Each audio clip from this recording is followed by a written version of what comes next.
Қайырлы күн, сиқырлы ілмектің сүйікті көрермендері. Бүгін біз үйге арналған осындай әдемі аяқ киім тоқимыз. Аяқ киіміміздің бетіне осындай жүрек пішінді қалай салу керек екенін, қалай салып тоқу керек екенін сіздерге көрсетемін. Бізде бір сценарий тоқылған, мінекей осындай өте әдемі болып шықты. Енді мен сіздерге келесі сценарий қалай тоқу керек екенін көрсетемін.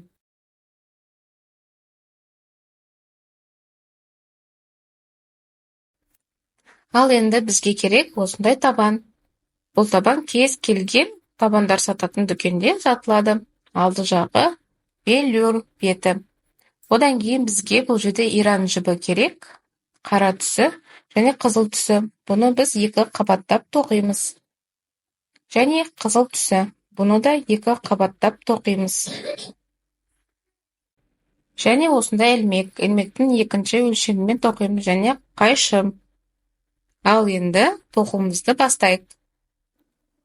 Осылай қай жерден бастап тоқу керек екенін өлшеп аламыз. Өлшеп алғаннан кейін бізде ең бірінші қызыл жіппен тоқимыз. Осылай жібімізді іліп шығарып алып, ілмектен бір өткізіп, осылай жақсылап бекітіп аламыз. Артық жібін осылай бірге тоқып отырамыз. Енді жібімізді ілмекке іліп, табанын жібінен өткіземіз. Өткізіп алғаннан кейін ілмекке жұмыс жібімізді іліп алып шығарып, ілмекте 3 жіп, сол жіптің 2 жібінен бір өткіземіз, қалған 2 жібінен тағы бір рет өткізіп, жоғары қарай көтереміз. Артылған жіпті бірге қосып тоқып отырамыз. Бұл жерде табанда өзінің арнайы жібі бар. Сол жіптерден 2 рет немесе 3 рет тоқсаңыздар болады. Сол жерге тым қатты алыс болып кетіп жатса, сол жерден 3 рет тоқып алсаңыздар болады. Мінекей, табанның жібінен өткіземіз, жұмыс жібімізді ілмегімізбен іліп алып шығарып, осылай шығарып аламыз. Мінекей кейбір жіптер ілініп қалып жатыр. Осылай шығарып алғаннан кейін ілмегімізде 3 жіп, сол 2 жіптен бір, қалған 2 жіптен тағы бір рет іліп алып, жоғары қарай көтереміз. Мінекей, ілмегімізге жібіміз іліп алдық. Табанның жібінен өткізіп, ілмегімізбен жібімізді кері қарай шығарып, ілмекте 3 жіп, осы жұмыс жібімізді ілмегімізге іліп, ілмектегі 2 жіптен бір өткіземіз, және 2 жіп болады, содан тағы бір өткіземіз. Осылай жоғары қарай 2 рет іліп, ілмегімізбен көтереміз. Мінекей, осылай бірінші қатарымызды айландырып, келесі бетіне дейін тоқып аламыз.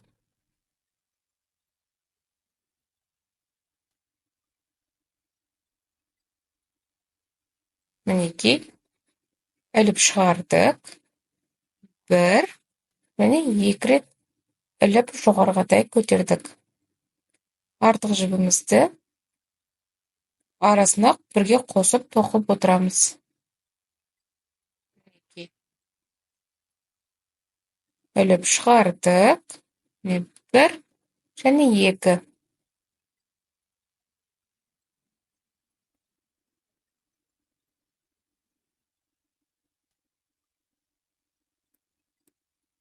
Мұқият қарасаңыздар, сіздерге түсінікті болады деген ойдамын. Осылай аяқ жағына дейін тоқып аламыз. Енді сіздер өз беттеріңізбен тоқсаңыздар, дәл осылай, ешқандай өзгеріс жоқ, келесі бетіне дейін айландырып тоқып аламыз.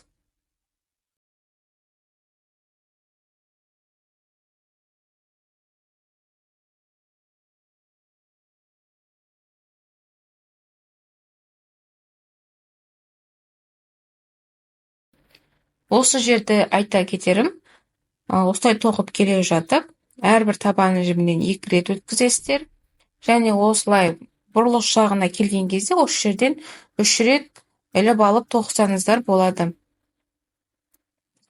Және осылай аяқ жағынан тоқып, келесі бетіне дейін тоқып аламыз. Мінекей, келесі бетіне дейін тоқып келдік. Екі жағы тең, осылай теңестіріп аласыздар, жақсылап өлшеп.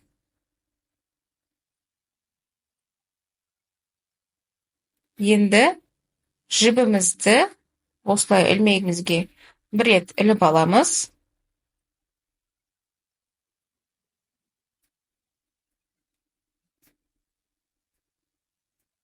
Осылай іліп алғаннан кейін өзімізге қарай қаратамыз. Енді жұмыс жібімізді ілмегімізге іліп, екінші көзден ілмегімізді өткізіп аламыз. Жұмыс жібімізді іліп шығарып, ілмекте 3 жіп, сол жіптің 2 жібінен бір өткіземіз. Келесі қалған 2 жіптен тағы бір рет өткізіп жоғарғатай, 2 рет іліп көтердіңіздер. Осылай екінші қатарымызды дәл солай, қалай бірінші қатарды тоқыдық, дәл солай тоқып шығамыз. Бұл жерде енді сол бірінші қатардың әрбір көзінен іліп тоқимыз. Бұл жерде де дәл солай бірінші қатарды қалай тоқыдық, дәл солай аяқ жағына дейін тоқып аламыз. Осылай келесі қатарымызды да дәл бірінші қатарды қалай тоқыдық, солай дәл солай тоқысаңыздар, өз беттеріңізбен тоқып шықсаңыздар. Ең бастысы бас жағы қалай басталатынын көрдіңіздер.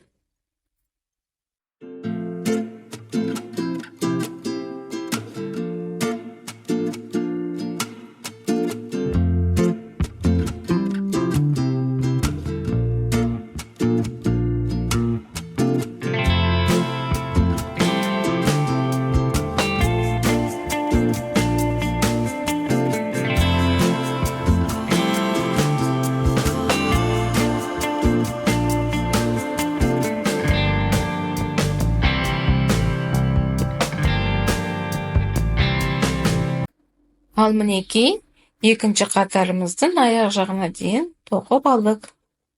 Ал енді осылай ілмегімізге бір рет іліп алып, өзімізге қарай қаратамыз.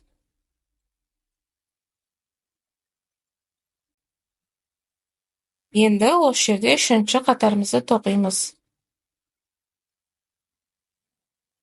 Енді ілмегімізді екінші көзден өткізіп,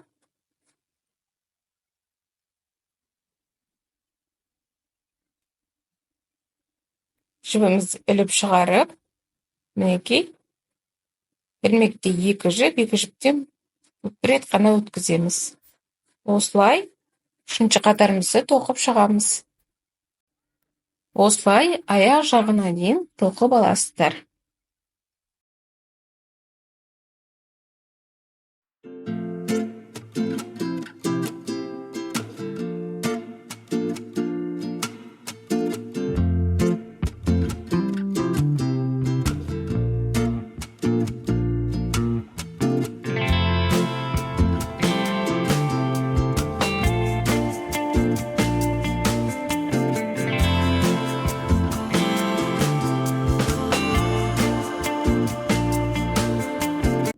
Мінекей, үшінші қатарымызды тоқып болдық. Енді, мінекей осылай соңғы көзімізге іліп алып, осылай іліп, жібімізді тартып шығарып аламыз. Осы жерде жібімізді қайшымен қиып аламыз, осылай шығарып, енді осы жерде жақсылап ар-бері өткізіп, жасырып, түйіп тастаймыз.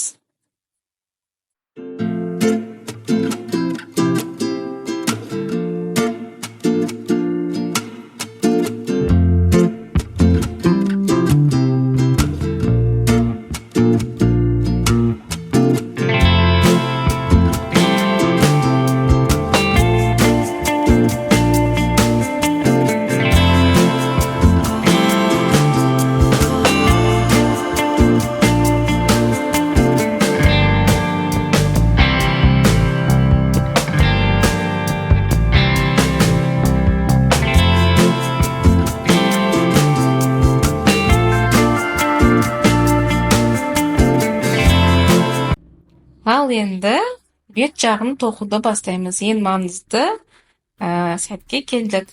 Мінекей, ортасын осылай дәлдеп өлшеп аласыздар.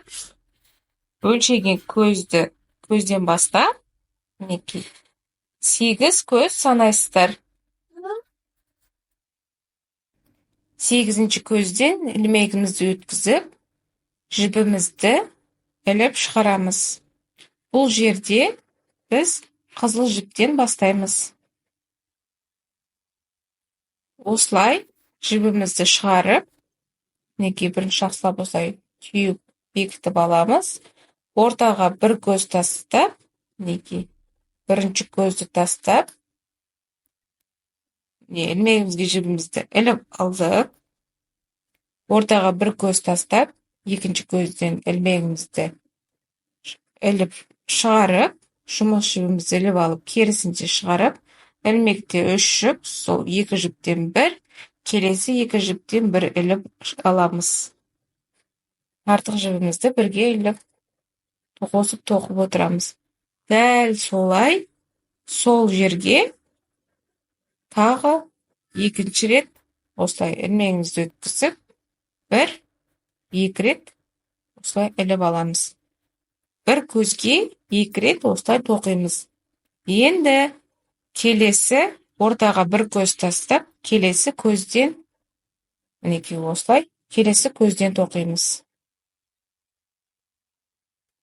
Артық жібімізді осылай бірге қосып тоқып отырамыз. Ілмегімізге жібімізді іліп, 1-2, жоғарыға да 2 рет көтереміз. Дәл сол жерге тағы 1 рет тоқимыз. 1-2, мінекей. Енді келесі тағы бір көз тастаймыз. Ортаға келесі көзімізден осылай ілмегімізбен жібімізді іліп шығарып, 1-2. Тағы 1 рет, сол бір көзге екінші рет ілмегімізден іліп шығарып жібімізді, мінекей, 1-2. Ортаға тағы бір көз тастаймыз. Мінекей, осылай 6 көзге тоқып шығамыз. Ортаға бір көз тастап, 6 көзге осылай бір көзге 2 рет тоқып шығамыз. Осы жерде сіздерге айта кетерім, бұл жерде мен жүректі қара түспен тоқыдым. Себебі менің табанымның беткі жағы қызыл және қара нүктелер болғаннан кейін сол сәйкес болсын деп солай тоқып жатырмын. Сіздер бұл жерде әр түрлі түсті қолданып тоқи берсеңіздер болады. Негізі жүрек қызыл болады. Сол себепті жүрекке қызыл жіп қолданып, қалған жіпті кез келген түспен тоқи берсеңіздер болады. Бұл жерде енді мен табанға сәйкестіріп тоқып жатырмын. Мінекей, осылай ортаға бір көз тастап, 6 көзге тоқып шығамыз. Мінекей, 6 болды. Енді ортаға бір көз тастап, екінші көзден іліп, сол жерден бекітеміз. Жібімізді іліп шығарып, сол жіпті тағы келесі жіптен іліп шығарамыз. Енді осы жібімізді тартып, не табаннан, не жібімізден өткізіп, жақсылап түйіп, бекітіп тастаймыз. Мінекей, осылай тартып, жақсылап түйіп, бекітіп тастаймыз. Мінекей, бірінші қатарымыз дайын болды. Енді келесі екінші қатарымызда қара түсімізді қосамыз. Мінекей, тоқылған дайын аяқ киімімізде көрсетілгендей, бірінші қатарымыз толық қызылмен, мінекей, екінші қатарымыз бірінші қара, қызыл. Кезек-кезек тоқылады. Енді осы жерде біз бірінші қара түсімізбен тоқимыз. Осылай 3 көз санап, 3-ші көзден ілмегімізді өткіземіз. Қара жібімізді, мінекей, осылай іліп шығарып аламыз. Және тағы бір осылай жақсылап бір іліп бекітіп аламыз. Осы жерде артық жібін кішкене ұзынырақ алыңыздар, бірге қосып тоқисыздар. Осылай жібімізді ілмегімізге іліп алып, мінекей, осы жерден, мінекей, дәл осы жерге тоқимыз. Мінекей, осылай іліп шығарып, мінекей, 1, 2. Дәл сол жерге тағы бір рет, бір көзге 2 рет іліп алып тоқисыздар. Мінекей, 1, мінекей, іліп алдық. Енді осы жерде ілмекте 2 жіп, осы жерде біріктіреміз. Енді қызыл түспен тоқимыз. Осы жерден осылай іліп аламыз. Жібімізді ортасына осылай жақсылап өлшеп аламыз. Қатты тартып қоймаңыздар. Мінекей, осы жерден қара жіпті ортасына бірге тоқып отырамыз. Мінекей, 1, 2. Қызыл жібімізден тоқып жатырмыз. Бұл жерде, мінекей, бірінші қатардан тоқылған өрнектің ортасына тоқып жатырмыз. Мінекей, 1 іліп алдық. Енді қара түсімізді. Осы жерде қара түсімізді қосамыз. Мен іліп алып тоқып кеттім. Осылай іліп алып тоқып кетсеңіздер, ақырын осылай тартып шығарып аласыздар да. Мінекей, келесі жібімізді осылай іліп аламыз. Енді қара түспен тоқимыз. Мінекей, 1, 2. Келесі екінші рет тоқимыз қара жібімізбен.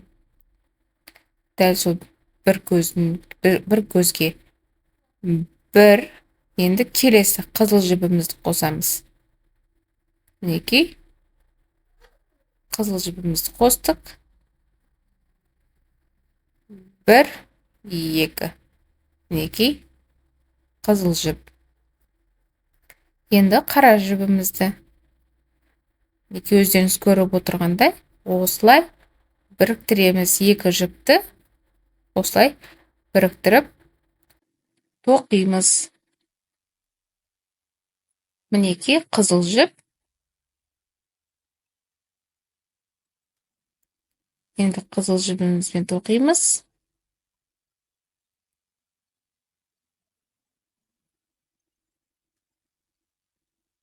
Енді қара жібімізді бірге біріктіріп жіберіп, осы жерде қара жібімізбен тоқып аяқтаймыз. Мінекей, мұқият қарап отырсаңыздар, сіздерге түсінікті болады деген ойдамын.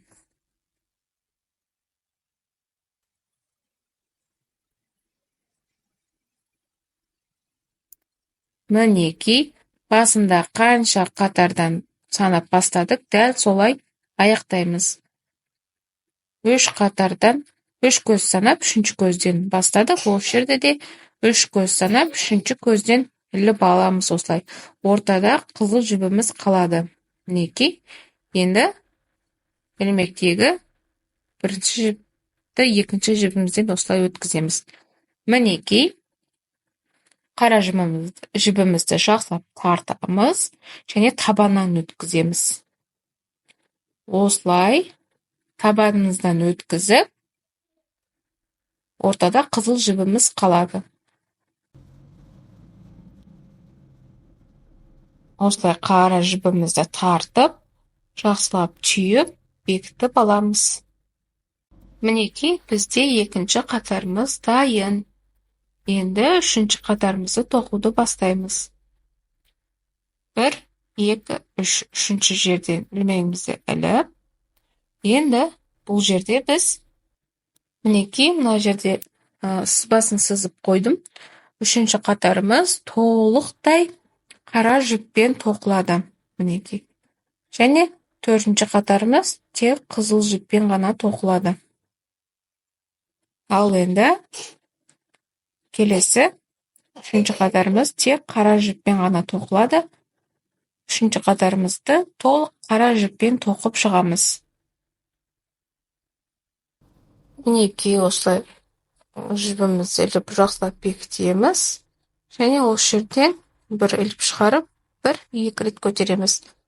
Әрбір көзге екі рет тоқып отырамыз. Мінекей бас жағы қалай тоқылады, дәл сол әдіспен. Ең бастысы, қай жерден іліп шығару керек екенін көріп алсаңыздар, шатаспасаңыздар болды. Осылай қара жіппен аяқ жағына дейін тоқып шығыңыздар.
Мінекей, осылай соңғы қатарымызды тоқып аламыз, және 3 көз санап, 3-ші көзден осылай жұмыс жібімізді іліп шығарып, ортада қызыл жіп қалады.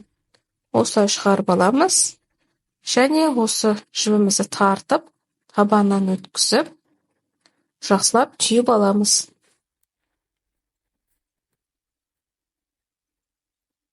Мінекей, осылай тартып, ортада келесі түстегі жібіміз қалады. Мінекей. Енді келесі 4-ші қатар. 4-ші қатарымыз біздің тек қызыл түспен ғана болады. Мінекей. Осылай 4-ші қатарымызды мінекей 1-ші, 2-ші, 3-ші және 4-ші қатарымыз тек қызыл түспен ғана тоқылады. Осылай қызыл түспен тоқып аламыз.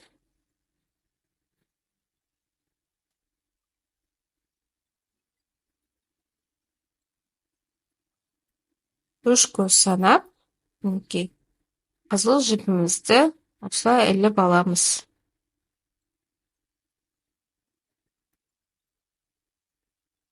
Мінекей ортасын жақсылап тұрып өлшеп алыңыздар. Мінекей осылай тоқуды бастаймыз. Бұл да дәл солай қара жібімізбен қалай тоқыдық, дәл солай қызыл жібімізбен осылай аяқ жағына дейін бір қатар тоқып шығамыз. Ал енді бір қатар тоқып шықсаңыздар, аяқ жағына келген кезде кездесеміз.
Мінекей, 4-ші қатарымызды тоқып болдық.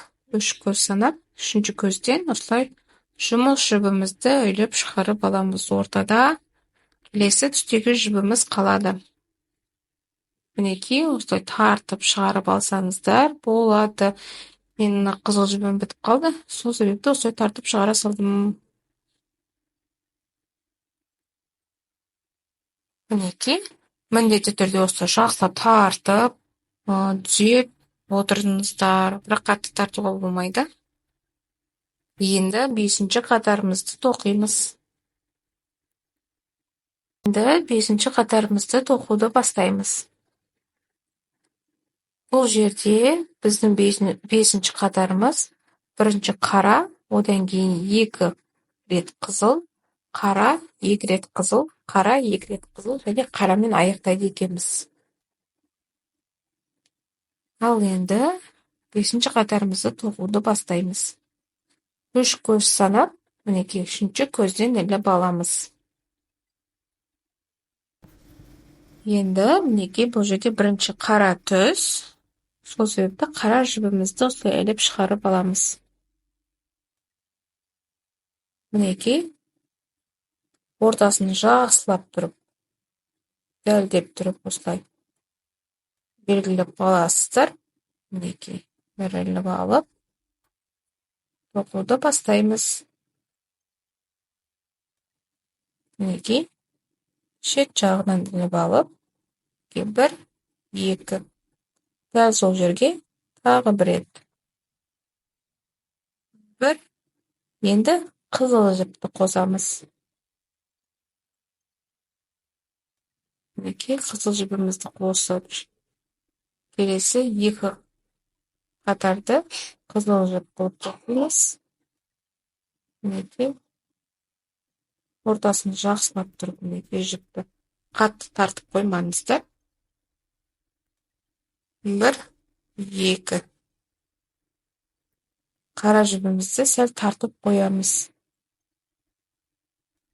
1, 2. Енді келесі қызыл. 1, 2. Мінекей 1 және қара қосамыз.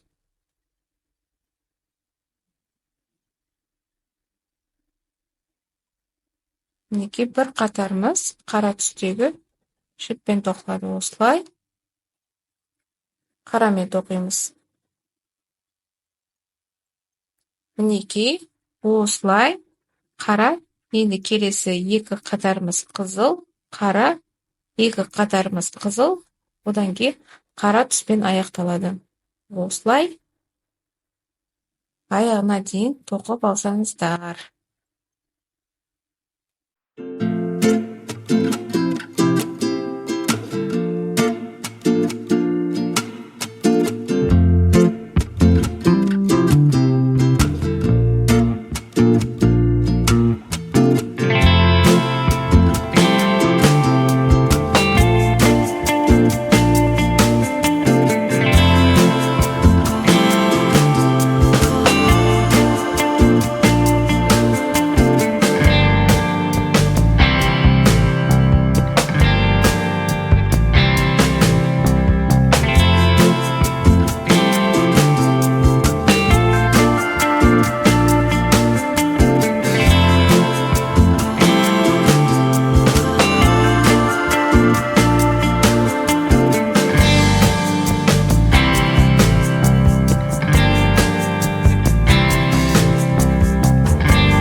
Енді 6-шы қатарымызды тоқимыз.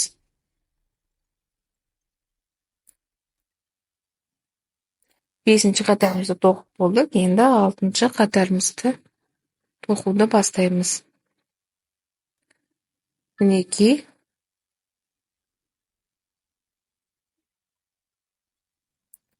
6-шы қатар, 6-шы қатарда енді керісінше 2 қатарымыз қара, қызыл, қара, қызыл, қара, қызыл, және ең соңғы қатарымыз қара болады екен.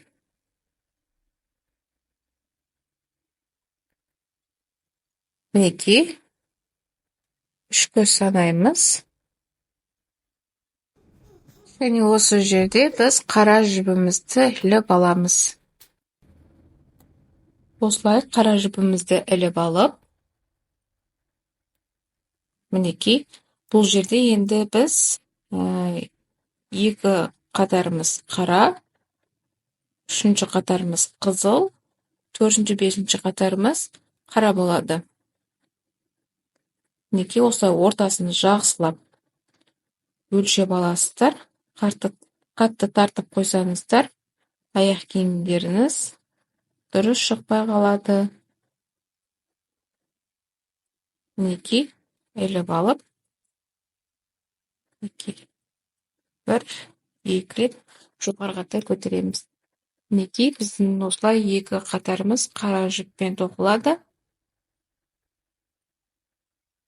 Мінекей, 1-ші қатарымыз және 2-ші қатарымыз қара болады.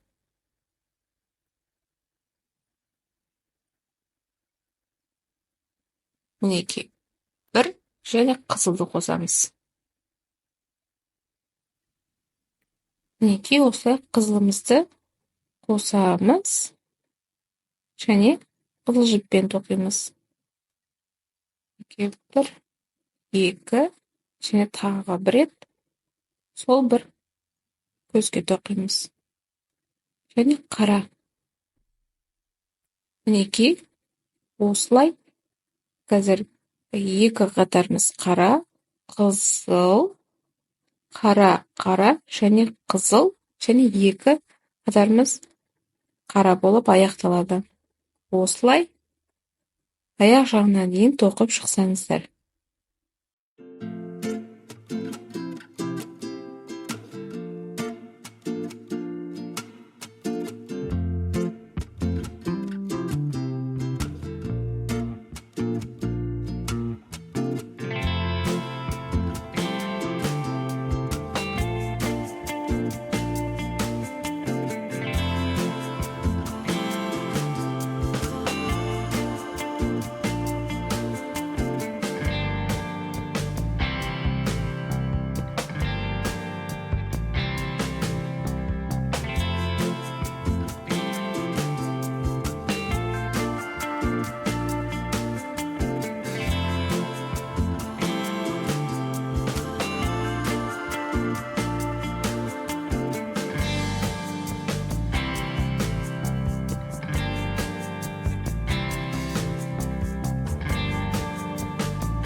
Мінекей, аяқтадық. Енді 3 көз санап, 3-ші көзімізде осы жұмыс жібімізді іліп шығарып аламыз. Ортада келесі түстегі жібіміз қалады. осылай жақсылап табаннан өткізіп, жақсылап түйіп аламыз.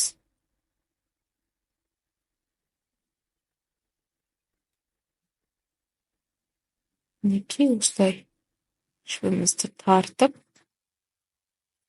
мінекей осылай түйіп аламыз. Міне, осындай әдемі бірінші қатардағы жүрегіміз шықты. Және екінші қатардағы жүрегіміз шығып келатыр. Мінекей, енді біз 7-ші қатарды тоқимыз. 7-ші қатарымыз тек қызыл түспен ғана тоқылады. Осы 7-ші қатарымызды қызыл түспен толығымен тоқып шығамыз.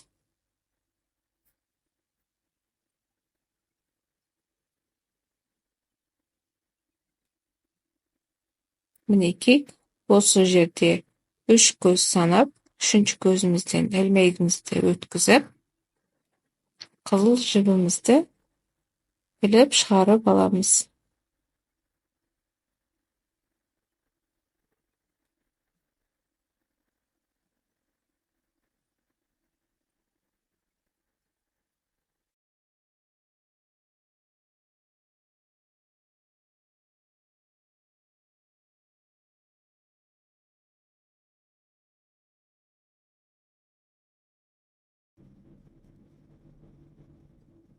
Мінекей осылай қызыл жібімізбен бір қатар тоқып шығамыз.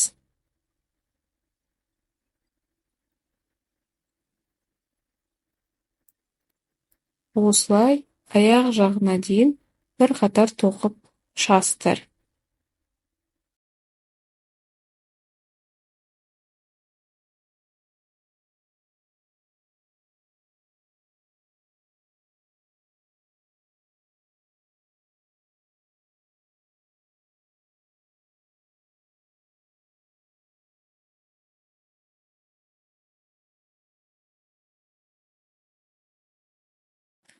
Мінекей, бір қатар қызыл түспен тоқып шықтық. Мінекей, екінші қатарымыздағы жүрегіміз тоже әдемі болып шықты. Енді 8-ші қатар бізде. 8-ші қатар бас жағы қара, 2 қатар қызыл, қара, 2 қатар қызыл, қара болып тоқылады. Енді осы жерде қара жібімізді бірінші іліп алып, мінекей мына жерде 3 көз санап, 3-ші көзден ілмегімізді өткізіп, ең бірінші қара жіппен тоқимыз. Мінекей, мен бұл жерде 4-ші көзден өткізіп тұрмын, себебі қазір менде 3 қатар тоқу керек болды, 3-ші қатармен аяқтау керек. Сол себепті мен бұл жерде 4-ші көзден алып тұрмын. Орталары қатты алыс болып кетпес үшін. Мінекей, қара,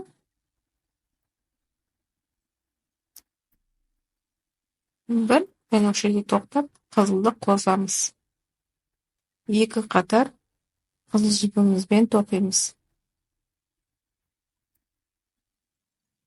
2 қатар қызыл жібімізбен және 1 қатар қара, одан кейін 2 қатар қызыл. Осылай аяқ жағында қара жіппен аяқтау керекпіз. Мінекей осылай аяқ жағына дейін тоқып аламыз.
Мінекей, бұл қатарды да тоқып алдық.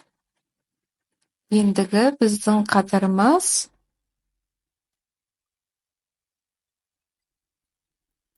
2 рет қара, одан кейін қызыл, қара, қызыл болып тоқылады. Мінекей, 9-шы қатарымыз.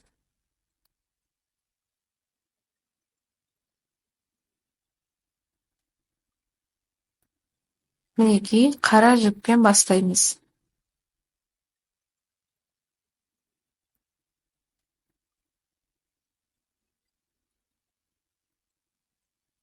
Мінекей, осылай әдемілеп қара жіпімізбен 2 қатарымызды тоқып аламыз. Одан кейін үшіншісі қызыл, одан кейін тағы 2 рет қара. Мінекей, 1, екіншісі, мінекей, 1, осы жерде қызылды қосамыз.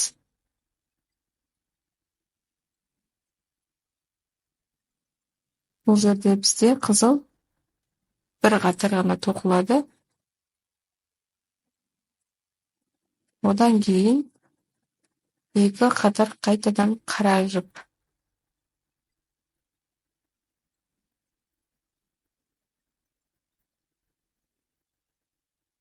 Мінекей, 1-2 рет тіліп аламыз. Және 1, және қара. Мінекей, 2 қатар қара.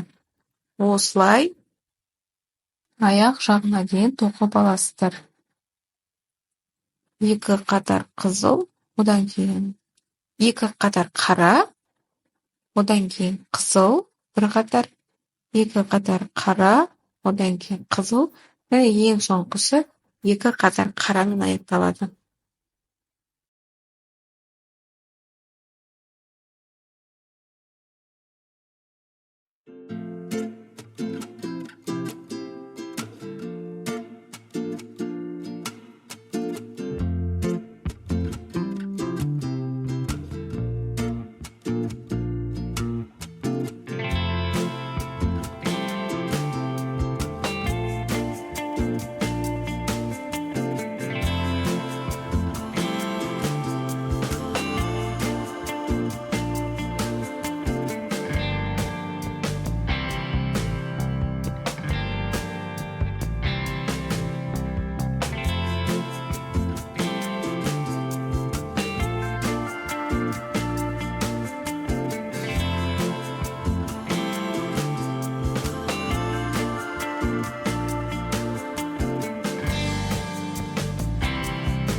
Мінекей, 9-шы қатарымызды тоқып шықтық. Ендігі біздің қатарымыз соңғы қатар, 10-шы қатар 10-шы қатарымыз біздің тек қызыл түспен ғана тоқылады. Мінекей, осындай әдемі жүкшелеріміз шығып жатыр.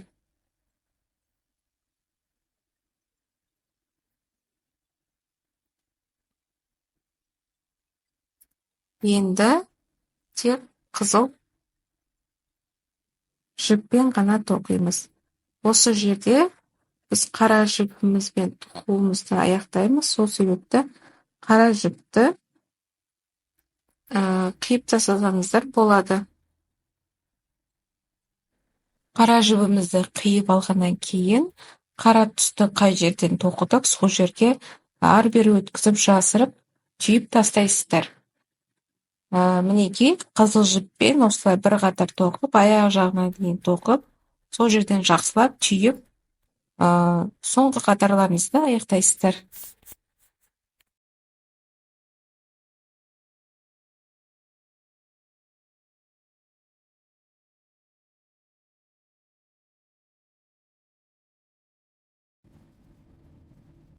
Мінекей, соңғы қатарымызды аяқтадық.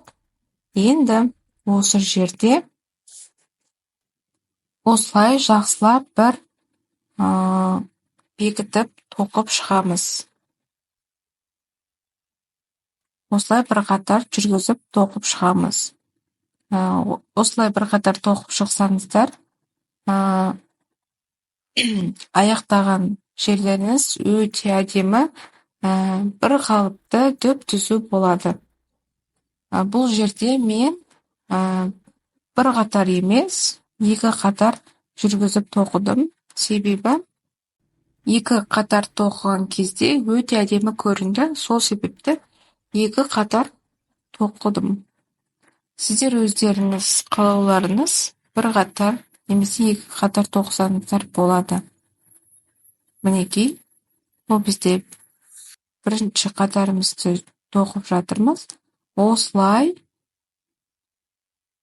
мінекей, осылай әдемілеп бір қатар жүргізіп тоқып шығасыздар. Өздеріңіз видеодан көріп тұрғандай, сабақтан көріп тұрғандай, қай жерден іліп алып тоқып жатқанымды мұқият қарасаңыздар, сіздерге түсінікті болады. Неге осылай аяқ жағына дейін тоқып, жақсылап түйіп тастайсыздар. Және екінші қатарды дәл осылай тоқисыздар. Мінекей, осылай аяқ жағына дейін тоқып алыңыздар. Мінекей, аяқ жағына дейін тоқып алдық. Бұл біздің неке дайын үйге арналған аяқ киіміміз. Мінекей, осылай қалдырсаңыздар да болады. Немесе тағы бір қатар жүргізіп шықсаңыздар болады. Салыстырмалы түрде көрсетейін. Бұл бізде бір қатар жүргізілген аяқ киіміміз. Мінекей, екіншісі. Бұл жерде мен екі қатар жүргізіп тоқығанмын. Мінекей, екі қатар тоқылған. Енді екінші қатарымызды бірінші қатарымызды қалай тоқыдық, дәл солай екінші қатарымызды тоқып шығамыз. Бұл жерде ең маңыздысы осылай ортадағы жіпті дәлдеп өлшеп алу. Қысқа алып қойсаңыздар, киген кезде аяқтарыңыз сыймай қалады. Сол себепті дәлдеп алуға тырысыңыздар. Мінекей, осылай іліп алып тоқи бересіздер. Мінекей, осылай аяқ жағына дейін тоқып, жақсылап түйіп тастайсыздар.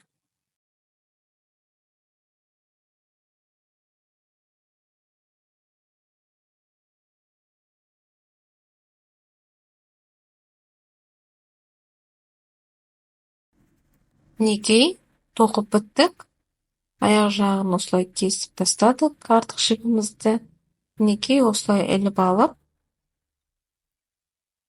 жақсылап түйіп тастайсыздар. Мінекей осылай шығарып аласыздар. Ары-бері әрбір жерден өткізіп, жақсылап түйіп тастайсыздар.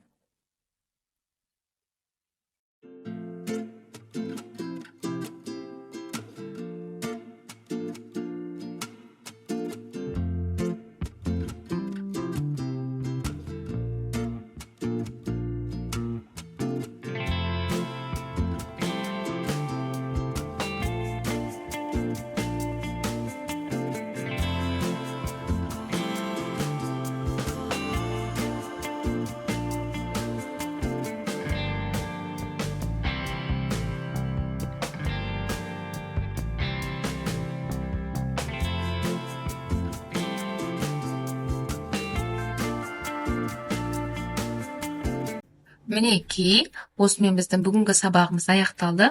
Осындай керемет үйге арналған аяқ киім шықты. Мен бұл жерде табанға сәйкестендіріп, қызыл түс пен қара түс таңдадым. Сол себепті менің жүрегім қара болды. Сіздер өздеріңіз қалаған әртүрлі түсті қолданып тоқи берсеңіздер болады. Қызыл жүрек, немесе басқа ақ жүрек, әртүрлі түстегі жүректерді шығара берсеңіздер болады. Мінекей, осылай әдемілеп өздеріңізге немесе аналарыңызға немесе тапсырысқа тоқып табыстасаңыздар болады.